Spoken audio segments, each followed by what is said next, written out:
దేవుని నుండి మనము ఆశించాలని, దేవుని నుండి మనం పొందుకోవాలని, దేవుని నుండి మనము అనేక రీతులుగా మనం ఆశిస్తుంటాం. మరి దేవుని యొక్క వాక్యంలో మనం చూసినట్లయితే దేవుడు పక్షపాతి కాదు. దేవుడు ప్రతి ఒక్క వ్యక్తిని కూడా మీద దృష్టి ఉంచుతాడు. దేవుని యొక్క కన్ను దృష్టి మన మీద ఉండాలి అని అనుకుంటే, దేవుని యొక్క ఉద్దేశంలో, దేవుని యొక్క ప్రణాళికలో మనము ఉండాలి అని అనుకుంటే, దేవుని చిత్త ప్రకారము దేవుని చిత్తం మన జీవితంలో నెరవేర్చబడాలి అని అనుకుంటే, లేఖన భాగాలు బైబిల్ మనకున్నటువంటి దేవుడు మనకు బైబిల్ని ఒక ప్రామాణిక గ్రంథంగా దేవుని మాటల రూపకంలో దేవుడు మనకు బైబిల్ ఇచ్చాడు.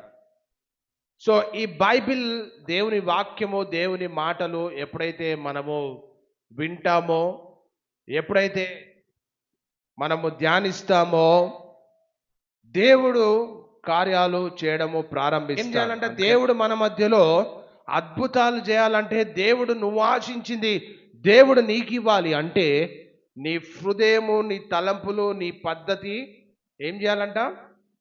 పరిశుద్ధపరచుకోవాలి అని మనము నేర్చుకున్నాం. దేవుని యొక్క లేఖన భాగంలో మనం చూసినట్లయితే ద్వితీయోపదేశ కాండం 28వ అధ్యాయం 1వ వచనంలో, నీవు నీ దేవుడైన యెహోవా మాట శ్రద్ధగా వినాలంటాం. ఎందుకు దేవుని మాట వినాలి? ఈ లోకంలో మనం అనేకుల మాటలు వింటాం. కొన్ని సందర్భాల్లో వాళ్ళు వీళ్ళు సలహాలు ఇస్తారు. కొన్ని సందర్భాల్లో ఏదైనా పని చేయాలన్నప్పుడు ఇద్దరు ముగ్గురిని అడిగి ఏదో ఒక పనులు చేస్తాం. కానీ దేవుని యొక్క ఉద్దేశము, దేవుని ప్రణాళిక, దేవుని ఆలోచన ప్రకారము మనము ఎప్పుడైతే అడుగులు వేస్తామో, దేవుడు మన అడుగులను స్థిరపరుస్తాడు.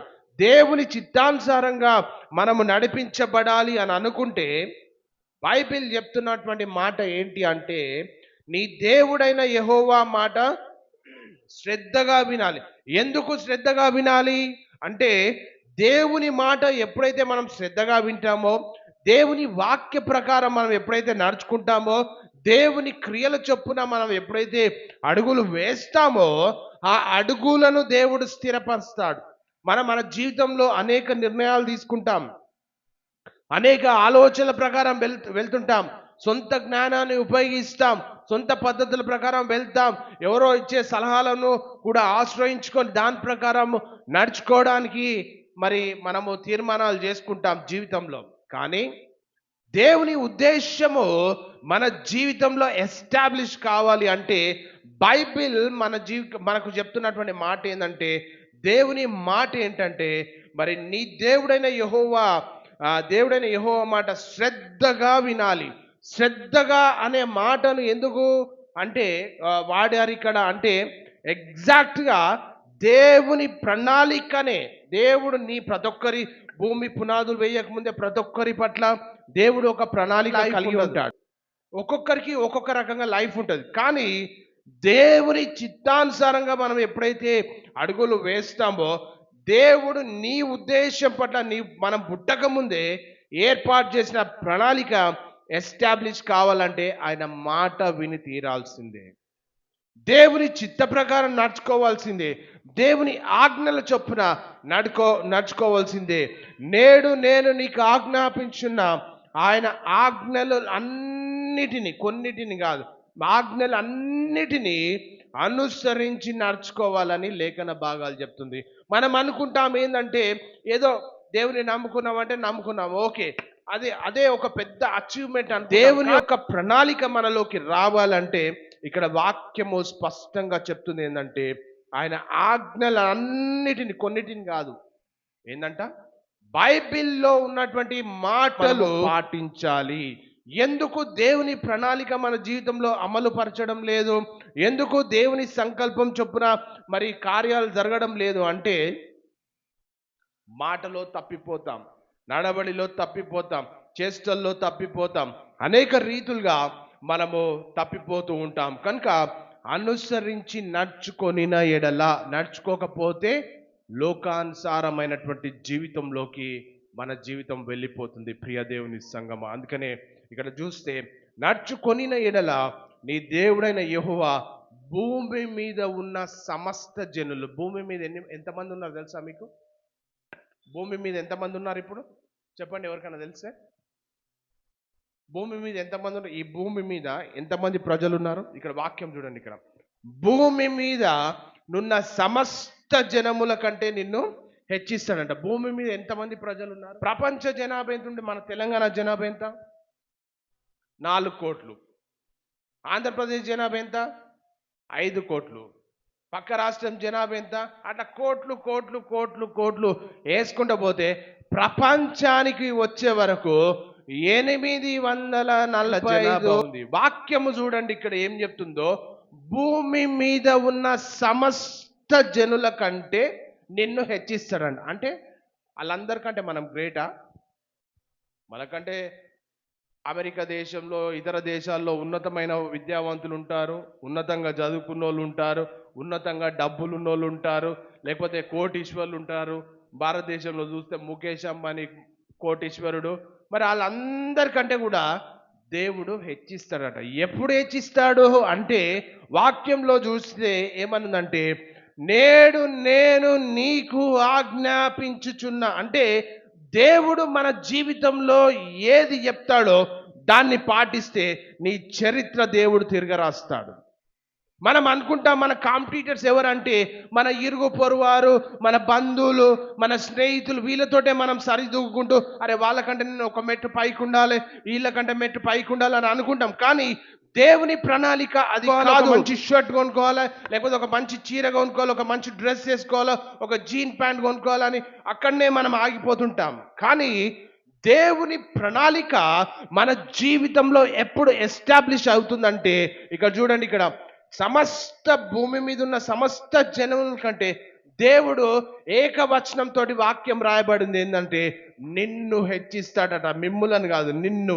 అంటే ఇండివిజువల్ బ్లెస్సింగ్, వ్యక్తిగతమైనటువంటి ఆశీర్వాదంగా మనం చూస్తుంటాం. అయితే ఈ వాక్యంలో ముఖ్యాంశాలను కనుక మనం చూసినట్లయితే, ఒకటి, దేవుని ఆశీర్వాదము మెండుగా మన జీవితంలోకి రావాలి అంటే చేయవలసింది ఏందో తెలుసా? మొదటిగా విధేయత చూపించాలి. దేనికి విధేయత చూపించాలి? దేనికి విధేయత ప్రకారం నడుచుకోవాలంటే వాక్యానికి. దేనికి విధేయత చూపించాలి?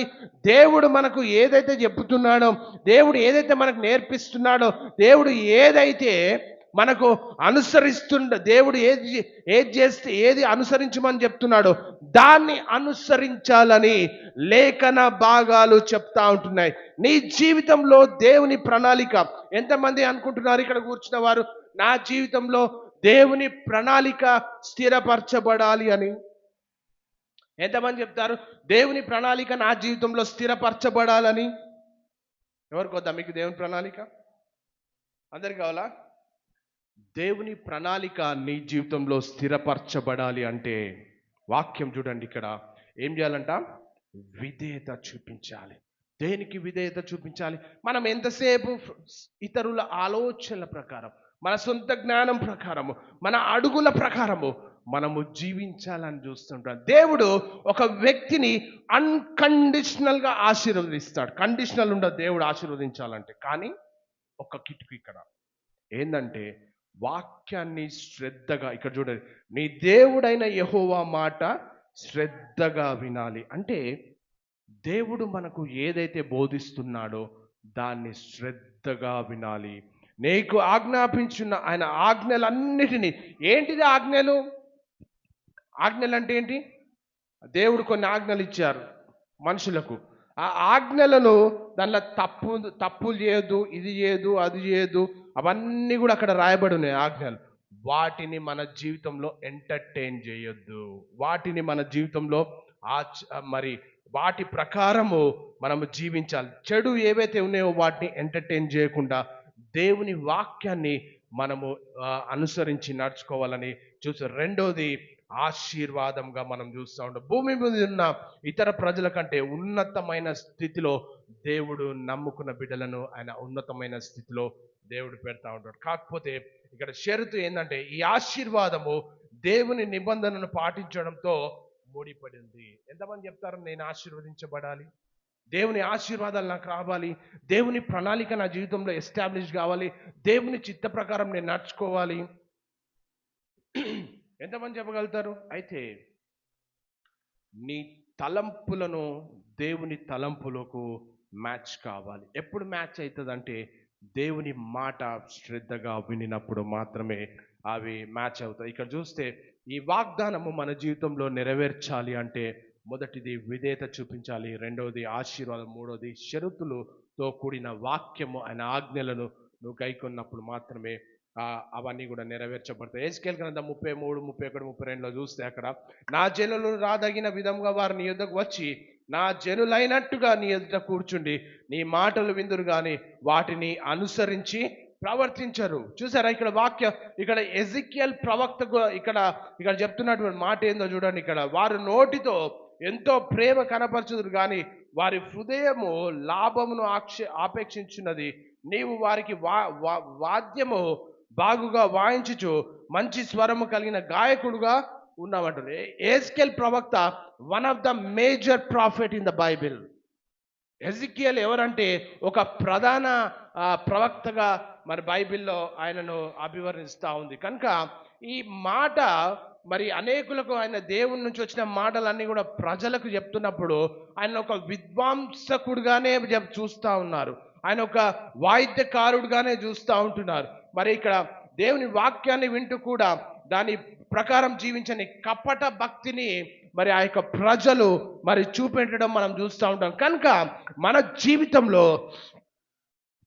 జీవితంలో ఎప్పుడైతే దేవునితో ఒక సంబంధాన్ని కలిగి, అంటే మనం ఏదైతే వింటున్నామో, ఏదైతే ఆచరిస్తున్నామో, వాక్యం ద్వారా ఏదైతే ఆచరిస్తున్నామో దానిని మన జీవితంలో మరి పాటించే రీతిగా మనం ఉండాలి. కనుక మరి ఎజికియల్ ఇక్కడ రాయబడిన మాట ఏమనుందంటే నా జనులైనట్టుగా నీ ఎదుట కూర్చోండి నీ మాటలు విందురు కానీ వాటిని అనుసరింపరంట. దేవుని మాటలు వింటాం, దేవుని వాక్య ప్రకారం నడుచుకోవాలని అనుకుంటాం, కానీ ఎప్పుడైతే అవి మన జీవితంలో ఆచరించాలి అనే సమయం వస్తుందో అప్పుడు కాంప్రమైజ్ అవుతాం. అప్పుడు దేవుని మాటకు కాంప్రమైజ్ అయ్యి లైఫ్ను భూమి మీద లీడ్ చేస్తూ ఉంటాం. తద్వారా దేవుని ప్రణాళిక మన జీవితంలో నెరవేర్చలేకపోతుంది. అందుకనే వాక్యం స్పష్టంగా చెప్తుంది ఏంటంటే నీ దేవుడైన యెహోవా మాట శ్రద్ధగా వినాలని లేఖన భాగాలు చెప్తా ఉంటున్నాయి. కనుక నీ జీవితంలో సమస్త భూజనుల కంటే నువ్వు ఉన్నతమైన స్థితిలో, సమస్త భూజనుల కంటే నువ్వు ఎత్తైన స్థితిలో, సమస్త భూజనుల కంటే నువ్వు ఉన్నతమైన స్థితిలో ఉండాలంటే సింపుల్ చేయవలసింది ఒకటే, ఆయన మాటను శ్రద్ధగా వినాలి. అప్పుడు ఎప్పుడైతే దేవుని మాటను శ్రద్ధగా వింటామో అప్పుడు ఆశీర్వాదాల వెంబడి మనం కాదు పరిగెత్తాల్సింది, ఆశీర్వాదాలే మనల్ని వెతుక్కుంటూ వస్తాయి. అది దేవుడు చెప్పే మాట. కనుక ఈ మాటలన్నీ కూడా మన జీవితంలో నెరవేర్చబడాలి. కనుక ఈ లేఖన భాగాల్లో చూస్తే ఒక ఎజికియల్ ఒక ప్రవక్తగా, ఒక ప్రీచర్గా, లేకపోతే ఒక ప్రధాన మేజర్ ప్రాఫిట్గా వాళ్ళు చూడట్లేదు. అక్కడ ఒక మధురమైనటువంటి గాయకుడు, ఆయన చెప్పేటి అన్నీ కూడా మధురంగా ఉన్నాయి, లేకపోతే ఏదో బాగున్నాయని చూస్తున్నారు తప్ప ఇవి దేవుని నుండి వచ్చే మాటలుగా మరి పరిగణించలేని పరిస్థితిలో ఉన్నారు ఇక్కడ. అందుకని వాక్యం చెప్తుంది ఏంటంటే ఆయన ఎదుట కూర్చుండి నీ మాటలు విందురు కానీ వాటిని అనుసరింపరంట. అంటే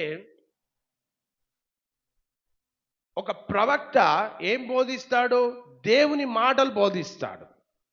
దేవుని మాటలు బోధించే క్రమంలో అవి వినడానికి బాగానే ఉంటాయి, కానీ పాటించడానికి వచ్చేసరికి అవి పాటించలేని స్థితిలో ఉండడం వల్ల ఈ ఎస్టాబ్లిష్మెంట్ అనేది జరుగుతలేదు. ఇక్కడ చూస్తే 4 మాటలు మనం చూడొచ్చు. ఇక్కడ ఒక ఎజికియల్ని ఒక మధురమైన గాయకుడిగా చూస్తున్నారు, మరి ప్రజలందరూ కూడా ఒక కపటమైనటువంటి ప్రేమ, మరి అవి పాటించని హృదయంగా మనం ఇక్కడ చూస్తున్నాం. హృదయంలో లోభత్వము కలిగినటువంటి మరి మనుషులుగా మనం ఆ యొక్క గ్రంథంలో మనం చూస్తూ ఉంటున్నాం. అయితే దేవుని మాట, దేవుని తలంపులు, దేవుని ప్రణాళిక నీ జీవితంలో ఎస్టాబ్లిష్లోకి, రియాలిటీలోకి రావాలి అంటే సామెతల్లో ఒక మాట ఉంది, చదువుకుందాం. అక్కడ సామెతల గ్రంథం 8వ అధ్యాయం 34వ వచనంలో చూస్తే అనుదినము నా గడప యొద్ద కనిపెట్టుకొని నా ద్వార బంధము ఇళ్ళ యొద్ద కాచుకొని నా ఉపదేశము వినువారు ధన్యులు. ఏం చేయాలంట మనము?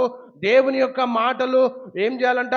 దేవుని యొక్క గడప దగ్గర కూర్చొని కళ్ళు పెట్టుకొని ఉండాలంట. ఎందుకు దేవుని మాటలు వినాలి? నా ఉపదేశం వినాలి, నా ఆజ్ఞలను పాటించాలి, నేను చెప్పే కట్టడలను అనుసరించాలని దేవుడు ఎందుకు చెప్తున్నాడు అంటే, ఎగ్జాక్ట్గా దేవుని ప్రణాళిక నీకు రావాలి, దేవుని ఆశీర్వాదాలు నీకు రావాలి, దేవుని యొక్క ప్రణాళికలో నువ్వు స్థిరపరచబడాలని దేవుని యొక్క లేఖన భాగాలు చెప్తా ఉంటున్నాయి. కనుక అనుదినం కూడా ఎంతమంది దేవుని ప్రజలంగా ఎంతమంది ప్రార్థిస్తాం, ఎంతమంది వాక్యం చదువుతాం, ఎంతమంది దేవునితో ఒక ఇంటిమేట్ రిలేషన్షిప్లో ఉంటాం, ఎంతమంది దేవునితో ఒక సంబంధం కలిగి, దేవునితో ఒక సహవాసంలో, దేవునితో సంబంధంలో, లేకపోతే ప్రతిరోజు కూడా ఒక అనుదిన ఆహారం కలిగి దేవుని వాక్యాన్ని భుజిస్తారు అంటే ఎంతమంది చేయలేపగలుగుతారు? దేవుని ఆశీర్వాదాలు ఆగిపోవడానికి కారణము, దేవుని ఆశీర్వాదాలు కనికరం రాకపోవడానికి కారణము అదే. అందుకని వాక్యం చెప్తుంది ఏంటంటే, ఆయన గడప యొద్ద కనిపెట్టుకొని దేవుని మాటల ప్రకారము మనము జీవించాలని లేఖన భాగాలు చెప్తాను. కనుక నా ద్వారబంధంలో యొద్ద కాచుకొని ఆయన ఉపదేశమును వినాలి. అదే యోబు గ్రంథంలోకి పోతే మనం అక్కడ నేర్చుకుంటాం ఏంటంటే, ఆయన ఉపదేశాన్ని వినాలి. ఇంకా ఏమన్నది అక్కడ 22వ అధ్యాయంలో ఉంటుంది కదా, అక్కడ ఏమని రాయబడింది? అదా, నా నోటి ఉపదేశమును అవలంబించాలి. దేవుని వాక్యాన్ని ఏం చేయాలంట? నువ్వు ఏదైతే వింటున్నావో దాన్ని అవలంబించాలి. సార్వత్రిక సంఘము మిస్ అయ్యేది ఏంటంటే, వాక్యం వింటాం, ప్రతిరోజు కూడా వాక్యం వింటాం, చర్చిలో వింటాం, యూట్యూబ్లో వింటాం, ఇంకా సోషల్ మీడియాలో అక్కడక్కడ వాక్యాలు వింటాం, ఓకే. కానీ వాక్యం ఏం చెప్తుంది? ఆయన ఉపదేశమును అవలంబించాలి. దేవుని వాక్యం వినడమే కాదు, దాన్ని అవలంబించాలి. ఎందుకు అవలంబించాలి అంటే, సమస్త భూజనులందరి ఎదుట నిన్ను హెచ్చింపు రావాలి అంటే ఆయన మాటను అవలంబించే వారంగా ఉండాలి. చదువమ్మా. ఆయన మాటలను నీ హృదయంలో ఉంచుకోవాలి. ఏం చేయాలంట? నీ హృదయంలో ఉంచుకోవాలి. ఈరోజు నీ హృదయము దేని చేత నింపబడి ఉంది? నీ హృదయం నిండా దేవుని మాటలు ఉన్నాయా? నీ హృదయం నిండా లోక మాటలు ఉన్నాయా? నీ హృదయం నిండా దేవుని ఆలోచనలు ఉన్నాయా? నీ హృదయం నిండా దేని చేత నింపబడి ఉంది? వాక్యంలో చూస్తే నీ హృదయంలో దేని చేత నింపబడాలంటే దేవుని మాటల చేత నింపబడి ఉండాలి. దేవుని ఆలోచన ప్రకారము నువ్వు నడుచుకోవాలి. ఇంకా సర్వశక్తుని వైపు తిరగాలంట. ఎక్కడ తిరగాలి? మనం లోకంలో కాదు తిరగాల్సింది, లోకంలో కాదు ఉండాల్సింది. లోకంలో ఉన్నటువంటి ఆ భ్రష్టత్వం అంతా కూడా మనము అంటించుకునడం వల్ల దేవుని ప్రణాళిక మన జీవితంలో నెరవేర్చబడతలేదు. దేవుని తట్టు ఎప్పుడైతే మనం తిరుగుతామో, సర్వశక్తుని వైపు తిరిగిన ఎడల నీ గుడారంలో నుండి దుర్మార్గత అంటే దేవునికి ఇష్టం లేనిది మనలో ఏది ఉన్నా దాన్ని తొలగించుకొని నీవు అభివృద్ధిలోకి వస్తావంట. ఏంటంట? మనం ఏం చేస్తాము? అభివృద్ధి పొందాలంటే లోకంలో చాలా మందిని చూస్తాం. ఏం చేస్తారంటే, త్వరగా పైకి రావాలి, తొందరగా ఆశీర్వదించబడాలి, తొందరగా ఏదో రకంగా పైకి రావాలని అనుకుంటాం. కానీ ఏంటంటే, ఆయన ఉపదేశమును వినాలి, ఆయన మాటను శ్రద్ధగా వినాలి, ఆయన ప్రకారం జీవించాలి. అప్పుడు నీలో ఉన్నటువంటి ఆ చెడు ఏదైతే ఉందో దాని అంతా కూడా తొలగించుకొని క్రీస్తు వైపు ఎప్పుడైతే తిరుగుతామో నువ్వేమైతావంట? అక్కడ నీవు మహాభివృద్ధిలోకి వస్తావంట. ఒక్క అభివృద్ధి కాదు, ఏదో అభివృద్ధిలోకి వస్తావని చెప్తలేదు అక్కడ వాక్యం. ఏంటంట? ఉపదేశకాండం 28:1 ఏమని రాయబడిందంటే, నీ దేవుడైన యెహోవా భూమి మీద ఉన్న సమస్త జనముల కంటే నిన్ను హెచ్చిస్తాడు. మహాభివృద్ధి అంటే ఎట్లుంటుందంట? అందట్లో నిన్ను ఉన్నతమైన వ్యక్తిగా దేవుడు మనల్ని నిలబెట్టుకుంటాడంట. ఎప్పుడు అంటే కొన్ని కండిషన్స్ ఉంటాయి. దేవుడి నుంచి మనం పొందుకోవాలంటే కొన్ని కండిషన్ బేస్డ్ ఆశీర్వాదాలు ఉంటాయి. అవి ఎప్పుడైతే మనం పాటిస్తామో, ఎప్పుడైతే మనం అనుసరిస్తామో, ఎప్పుడైతే అవి అనుసరించి వాటి ప్రకారం జీవిస్తామో, అప్పుడు అవన్నీ కూడా మనకు అనుగ్రహించవాదాలు మనకు రావాలంటే అన్కండిషనల్గా మనము దేవునిలోకి ఎదగాలి. అన్కండిషనల్గా ఎప్పుడైతే దేవునిలో ఎదుగుతామో అప్పుడు ఆశీర్వాదాలన్నీ కూడా మనకు ఆపాదించబడుతున్నాయి. కనుక అయితే దేవుని ఆశీర్వాదాలు రావాలంటే యెషయా గ్రంథము 2వ వచనంలో మనం చూసినట్లయితే ఇక్కడ రాయబడింది, ఎవడు దీనుడై నలిగిన హృదయం గల వాడై. ఏంటంటే ఇక్కడ వాక్యము ఏం నేర్పిస్తుంది మనకు? వాక్యమును ఎట్లా అంగీకరించాలి మనం అంటే వాక్యాన్ని సాత్వికంతో అంగీకరించాలి. యాకోబు పత్రికలు ఉంది. యాకోబు పత్రికలు ఏమందంట, వాక్యం ఎట్లా అంగీకరించాలి? సాత్వికంతో అంగీకరించాలి. అయితే ఇక రాయబడిన మాట ఏంది? ఎవడు దీనుడై నలిగిన హృదయం గల వాడై, ఏందంట, నీకు దేవుని ఆశీర్వాదాలు రావాలంటే ఏం చేయాలి? నువ్వు దీనత్వం కలిగి. దీనత్వం ఎక్కడ దొరుకుతుంది? బజార్లో దొరుకుతుందా? దీనత్వం ఎక్కడ దొరుకుతుంది? అంగట్లో దొరుకుతుందా? దీనత్వం ఎక్కడ దొరుకుతుంది అంటే వాక్యంలో దొరుకుతుంది. ఎప్పుడైతే వాక్యము మన హృదయములో నింపబడుతుందో దీనత్వం వస్తుంది. దీనత్వం ఎప్పుడైతే వస్తుందో, అక్కడ చూడండి, ఇక్కడ ఎవడు దీనుడై నలిగిన హృదయము గలవాడై నా మాట వినును. ఏమన్నది అక్కడ? ఎవడు దీనుడై నలిగిన హృదయము గలవాడై నా మాట విని వనుకు. అంటే దేవుని మాటకు నువ్వు కంప్లీట్గా సరెండర్ కావాలా.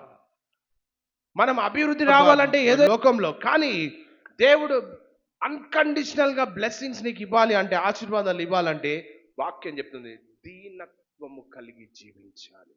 దీనత్వం ఎక్కడ దొరుకుతుంది? యాకోబు పత్రికలు రాయి. సాత్వికముతో నువ్వు వాక్యాన్ని అంగీకరించాలి. ఇక్కడ చూడండి, ఇక్కడ మాట, నా మాట విని వనుకుచుండో వాని యందు దేవుడు దృష్టి పెడతాడు. ఎవరు ఎంతమంది చెప్తారు ఇక్కడ కూర్చున్న వాళ్ళు, నా మీద దేవుని కను దృష్టి? ఎప్పుడు దేవుడు కను దృష్టి ఉంటుందంట? ఎవడు దీనుడై నలిగిన హృదయం గల వాడై నా మాట విని, అంటే దేవుని మాట విని దాని ప్రకారం ఎప్పుడైతే నువ్వు జీవిస్తావో దేవుని కన్ను దృష్టి, నీకు ఎంత అడ్డంకులు వచ్చినా దేవుని దృష్టి నీ మీద ఉంటే మాత్రము నీ సరిహద్దులను దేవుడు విశాలపరచాడు.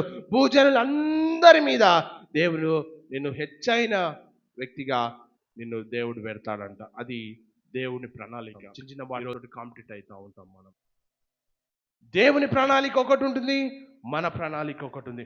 అయితే మన ప్రణాళిక మన జీవితంలో నిర్మించబడదు, కానీ దేవుని ప్రణాళిక ప్రకారము నువ్వు జీవించినప్పుడు దేవుని ప్రణాళిక ఉన్నతంగా నీ జీవితంలో ఎస్టాబ్లిష్ అవుతుంది. అందుకనే ఇక్కడ చూడాల్సింది ఏంటంటే, నా మాట వినాలి అని దేవుడు చెప్తా ఉంటున్నాడు. దేవుని మాట వింటే ఆయన దృష్టి నీ మీద ఉంటుంది. తగ్గించుకొని జీవించాలా, హెచ్చించుకొని జీవించాలంటే అది నీ ఆలోచన ప్రకారము, నీ తలంపుల ప్రకారము, నీకు నువ్వు నడుచుకోవాల్సినటువంటి పద్ధతుల ప్రకారము ఉంటే హెచ్చించుకొని జీవిస్తాం భూమి మీద. కానీ వాక్యాన్ని ఎప్పుడైతే మనము సాత్వికంతో అంగీకరిస్తామో అప్పుడు దేవుని కార్యాలు చూస్తాం. ఇక్కడ చేయవలసింది ఒకటే, మాట వినాలి, దీనత్వం కలిగి జీవించాలి, మాటకు విధేయత చూపించాలి. అప్పుడు 845 కోట్ల జనాభా కంటే దేవుడు మనల్ని ఉన్నతమైన స్థితిలో ఉంటాడు. అన్కండిషనల్గా దేవుడు ఆశీర్వదిస్తాడు. కనుక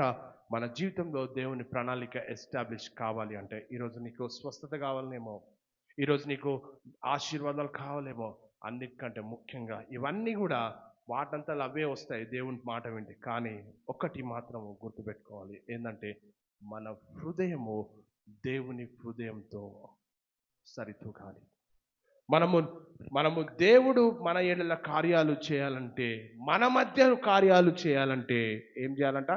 పవిత్రపరచుకొని దేవుని చిత్తానుసారంగా మనం జీవించాలని లేఖన భాగాలు చెప్తా ఉంటాయి. కనుక అంతేకాకుండా ఏష్కెల్లో ఒక మాట చూసుకున్న 18వ అధ్యాయం 18, 26, 27 వర్షంలో చూస్తే, నీతిపరుడు తన నీతిని విడిచి పాపము చేసిన ఎడల అతడు దానిని బట్టి మరణం వస్తున్నట. పాపం వల్ల వచ్చే జీతం ఏంటి? మరణము. ఏం చేయాలంట? నీతిపరుడు అంట. అంటే దేవుని నమ్ముకొని ఇంకా పాపంలో మగ్గితే, దేవుడు తెలుసుకొని ఇంకా లోకంలో జీవిస్తే ఏంటంట? నీతిపరుడు తన నీతిని విడిచి, అంటే దేవుడు తెలిసిన లోకం వైపు వెళ్తే, ఇక్కడ చూడండి, నీతిపరుడు తన నీతిని విడిచి పాపము చేసిన ఎడల అతడు దానిని బట్టి మరణము నొందును. తాను పాపము చేయుట బట్టియే కదా అతడు మరణము. అది దేనికి వస్తుందంట మరణము? పాపము చేయడం వల్లనే, తప్పు చేయడం వల్లనే దేవుని శాపానికి గురైతా ఉంటాం. కనుక మన జీవితంలో ఇక్కడ చూడండి 27వ వచనం, మరియు దుష్టుడు తాను చేయిచూ వచ్చిన దుష్టత్వము నుండి మరలి ఏం చేయాలంట? ఒకవేళ మన జీవితంలో చెడు ఉండొచ్చు, పాపం ఉండొచ్చు, మలినం ఉండొచ్చు. యోబు గ్రంథంలో ఏం చెప్తుంది? దుష్టత్వముని విడిచి దేవుని వైపు తిరగాలి. ఇక్కడ ఏమన్నా చూడండి, ఇక్కడ దుష్టుడు తాను చేయించు వచ్చిన దుష్టత్వం నుండి మరల నీతి న్యాయం జరిగించిన ఎడల తన ప్రాణమును రక్షించుకొనునంట. ఎందుకు రక్షించుకోడు? కాబట్టి ఇజ్రాయిల్లారా, ఎవని ప్రవర్తనను బట్టి వానికి శిక్ష. నీకు ఆశీర్వాదం కావాలా, శిక్ష కావాలా? ఒకవేళ ఆశీర్వాదం కావాలి అని అనుకుంటే నీతి న్యాయములను అనుసరించి మనం నడుచుకోవాలి. నీతి న్యాయములను, సత్యంను అనుసరించి దేవుడు సమస్త జనముల కంటే ఎత్తైన వ్యక్తిగా దేవుడు మనల్ని పెట్టాలి అంటే దేవుని మాటను శ్రద్ధగా వినాలి. దేవుని మాటను శ్రద్ధగా విని దాని ప్రకారం ఎప్పుడైతే నడుచుకుంటామో అప్పుడు దేవుని కార్యాలను మనం చూస్తాం. కనుక ఎవని ప్రవర్తనను బట్టి వానికి శిక్ష విధింతును. మనసు తిప్పుకొని మీ అక్రమములు, మీ శిక్ష కారణములు కాకుండా వాటి అన్నిటినీ విడిచిపెట్టాలి. ఈరోజు మన హృదయంలో దేవునికి వ్యతిరేకమైంది ఏది మనలో ఉన్నా, మన జీవితంలో నూతన క్రియ దేవుడు జరిగించాలంటే, నూతన సంవత్సరంలో నూతన ఆశీర్వాదాల చేత మనం నింపబడాలి అంటే ఏం చేయాలంట? అవన్నీ కూడా విడిచిపెట్టాలి. ఎవని ప్రవర్తనను బట్టి వానికి శిక్ష విధించు. మనసు తిప్పుకొని లోకం మీద ఉన్నటువంటి మనసును, చెడు మీద ఉన్నటువంటి మనసును, మరి దుష్టత్వం మీద ఉన్నటువంటి మనసును, మరి సాతాను స్వభావంతో పరుగెడుతున్నటువంటి ఆ మనసును తిప్పుకొని దేవుని వైపు ఎప్పుడైతే తిరుగుతామో దేవుని వాక్యం సెలవిస్తుంది ఏంటంటే, మనసు తిప్పుకొని మీ అక్రమములు మీకు శిక్ష కారణం కాకుండా వాటన్నిటినీ విడిచిపెట్టాలంట. మీరు జరిగించిన అక్రమ క్రియలన్నిటిని విడిచి నూతన హృదయంను, నూతన బుద్ధి తెచ్చుకున్నది. ఇజ్రాయేల్లారా, ఇజ్రాయెల్ అంటే దేనికి సాదృశ్యం అంటే సంఘానికి సాదృశ్యం. మీరెందుకు మరణం నొందురు? ఇదే ప్రభువగు యెహోవా వాక్కు. అంటే సమస్త భూజనుల కంటే ఉన్నతమైన ప్రణాళికలకు రావాలంటే ఏం చేయాలంట? దేవుని మాటను శ్రద్ధగా వినాలి. అవన్నీ కూడా విడిచిపెట్టి దేవుని చిత్తానుసారంగా మనం నడుచుకోవాలని లేఖన భాగాలు చెప్తూ, మరణము నొందువాడు మరణం నొందుటను బట్టి నేను సంతోషించు వాడను కానని దేవుని వాక్యం సెలవిస్తుంది. ఏం చెప్తున్నాడు? దేవుడు శిక్షకు పాత్రలుగా చేయడానికి ఆ దేవుడు మరణించింది. ప్రతి ఒక్క వ్యక్తికి కూడా శిక్షించడానికి కాదు దేవుడు మనుషులను సృష్టించింది. అక్రమము అనేక రీతులుగా విస్తరిస్తున్నాడు, కానీ దాన్ని విడిచిపెడితే దేవుని ఆశీర్వాదాలు వస్తాయి. దాన్ని విడిచిపెట్టి దేవుని తట్టు తిరగాలని దేవుని యొక్క వాక్యం సెలవిస్తుంది. కనుక మరణం నొందువాడు మరణం నొందుని బట్టి నేను సంతోషించేవాడు కావున మీరు మనస్సును తిప్పుకోవాలి. ఎక్కడి నుంచి తిప్పుకోవాలి?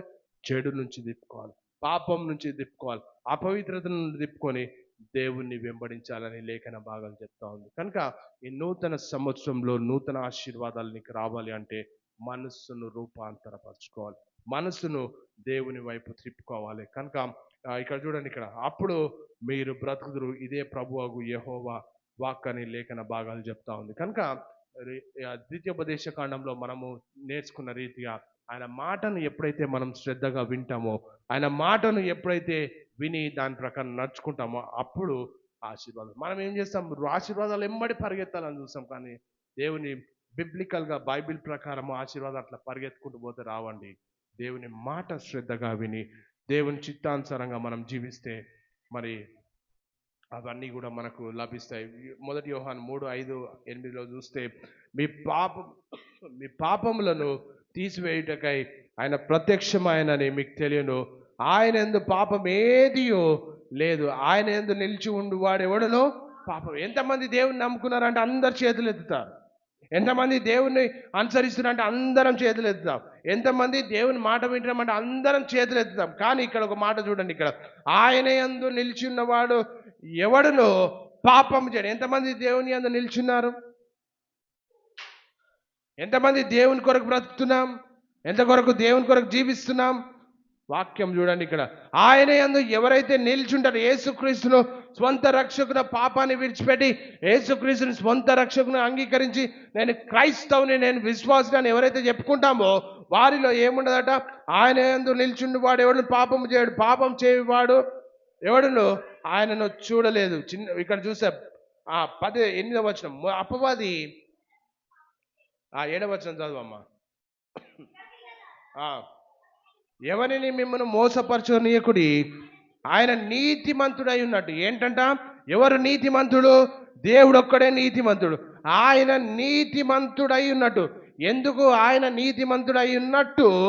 నీతిని జరిగించే ప్రతి వాడు. ఎవరు నీతి జరిగిస్తారంటే క్రీస్తు రక్తంలో కడగబడిన వాడు, క్రీస్తు కొరకు బ్రతుకుచున్నవాడు, బ్రతికేవాడు కాదు, బ్రతుకుచున్నవాడు. ఎందుకంటే చాలామంది దేవుని నమ్ముకొని, చాలామంది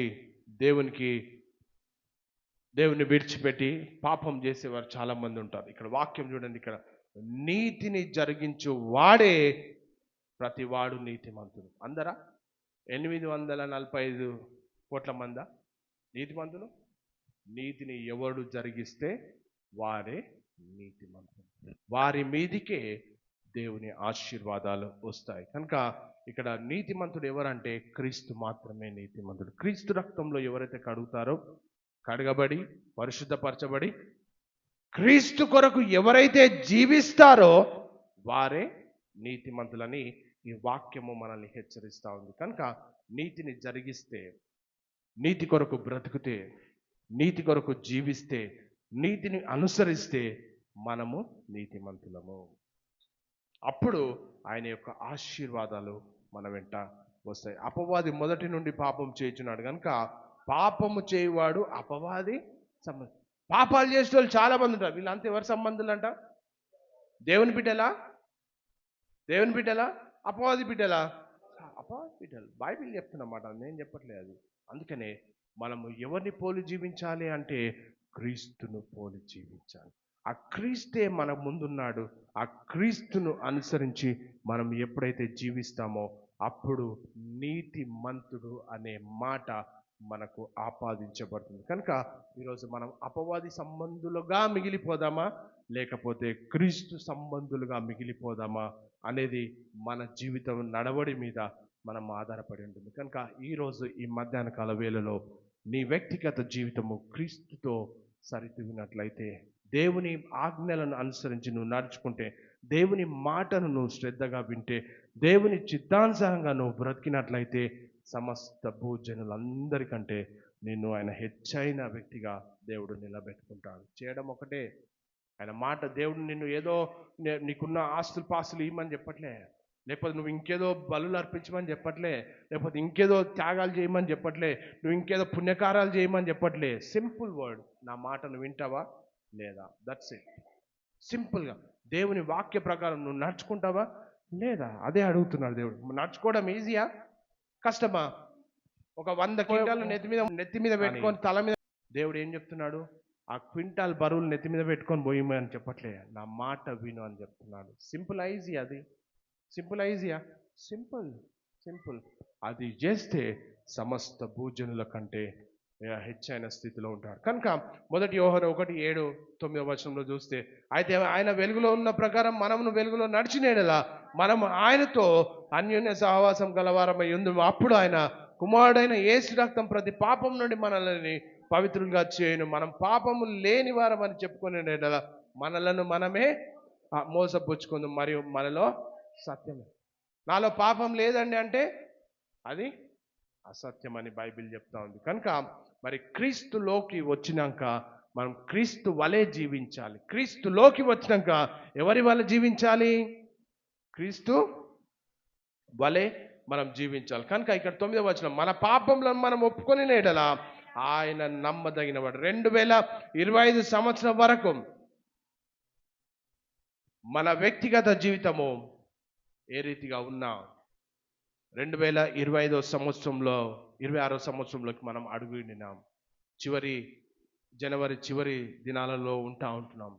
దేవుని యొక్క వాక్యం సెలవిస్తుంది ఏంటంటే, పాపాన్ని తీసివేసి, లోకాన్ని తీసివేసి, దేవునికి ఇష్టం లేనిది తీసివేసి, దేవునికి అయిష్టమైంది మనలో ఏదున్నా తొలగించుకొని, ఇక్కడ వాక్యం చెప్తుంది ఏంటంటే, మనము పాపము లేనివారమని చెప్పుకొని నేడలా మనలను మనమే మోసపుచ్చుకుందాము, మరియు మనలో సత్యమును, మన పాపములను మనం ఒప్పుకుంటే, ఒకవేళ దేవా నేను ఏదో పుణ్యకార్యాలు చేయమంటట్లేదు దేవుడు, మన పాప అయ్యా 2025 సంవత్సరం వరకు నా జీవితం వేరేలాగుండే, కానీ 2026 సంవత్సరంలో నేను నీ వైపు చూస్తున్నా, నేను నీ తట్టు చూస్తున్నా అని ఎప్పుడైతే నీ పాపములను ఒప్పుకుంటానంట, ఇక్కడ చూడండి, ఇక్కడ నేను నిన్ను శిక్షిస్తానట్లే, నేను నీ మీద ఉగ్రత చూపిస్తాను అన్నట్లే ఇక్కడ ఏమంది, నమ్మదగిన వాడును నీతిమంతుడును గనుక ఆయన మన పాపములను క్షమించి ఇంకొక దుర్నీతి రాకుండా మనల్ని కాపాడుతాడంట. అది పవిత్రులుగా చేస్తాడంట. చాలా మంది పాపాలు పోగొట్టుకోవడానికి లోకంలో మన ముందట అనేక పుణ్యకార్యాలు చేస్తూ ఉంటారు. కానీ సింపుల్, మనకు బైబిల్ విశ్వాసం నేర్పించేది ఏంటంటే, మనము దేవుని సన్నిధిలో ఒప్పుకొని దేవుని తట్టు తిరిగితే దుర్నీతి నుండి రాకుండా కాపాడి నిన్ను పవిత్రులుగా చేస్తాడు. సింపుల్ మాట వినటమే శ్రేష్టము. కనుక నీ జీవితంలో ఈరోజు ఏ రీతిగా ఉన్నా దేవుని మాట ప్రకారం మనం జీవించినట్లయితే దేవుని కార్యాలను మనం చూస్తాం. అందుకనే ద్వితీయోపదేశ కాండంలో మొదటికి వచ్చినట్లయితే, నీ దేవుడైన యెహోవా మాట శ్రద్ధగా విని నేడు నేను నీకు ఆజ్ఞాపించుచున్న ఆయన ఆజ్ఞలన్నిటిని అనుసరించి నడుచుకొని ఎడల నీ దేవుడైన యెహోవా భూమి మీద ఉన్న సమస్త జనముల కంటే నిన్ను దేవుడు హెచ్చిస్తాడంట. చేయవలసింది ఒకటే, విధేయత చూపించడము. తర్వాత ఆశీర్వాదాలన్నీ కూడా మనకు వస్తాయి. విధేయత చూపించి పవిత్రత కలిగి, నీతి కలిగి, పరిశుద్ధత కలిగి ఎప్పుడైతే మనం జీవిస్తామో దేవుని ఆశీర్వాదాలు ఒకటి వెంబడి ఒకటి, ఒకటి వెంబడి ఒకటి, 1 by 1 అవన్నీ కూడా దేవుడు మనకు అనుగ్రహిస్తాడు. మనం ఏదో చేయాల్సిన అవసరం లేదు, మాట వినుటయే శ్రేష్టం. కనుక నీ జీవితంలో 2026 సంవత్సరంలో దేవుని కార్యాలను చూడాలని అనుకుంటే మాట విని దేవుని కార్యాలు చూడు. కొద్ది మాటలు దేవుడు దీవించిన